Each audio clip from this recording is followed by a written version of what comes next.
যে পরিমাণ মাংস দেয় সারা বাংলাদেশে এত মাংস দেয় না। আমি নিজে খেয়ে আমার দোকানে স্টাফ সপ্তাহে খায়, প্রতিদিন রাত্রে কেউ ভাত খায়। যতদিন ধরে এই বিরিয়ানি বিক্রি করতে হয় রাত্রে এই বিরিয়ানি খাইতেছে। এখানে রাইসের থেকে মাংসের পরিমাণ প্রায় 2.5 গুণ বেশি। কেজি চাইলে 2.5 কেজি মাংস ব্যবহার করি, 20 কেজি চাউল থাকলে 50 কেজি মাংস নিজেরা পাক করে নিজেরা বিক্রি করি, এই কারণে একটু ভালো দিতে পারি।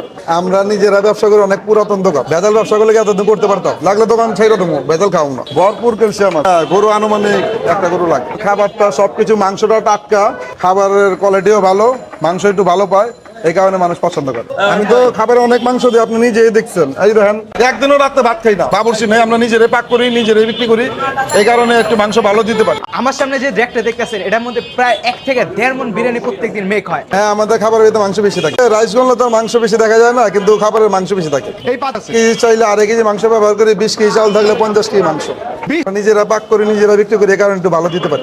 আমরা নিজেরা ব্যবসা করি, অনেক পুরাতন দোকান। ভেজাল ব্যবসা করলে এতদিন করতে পারতাম।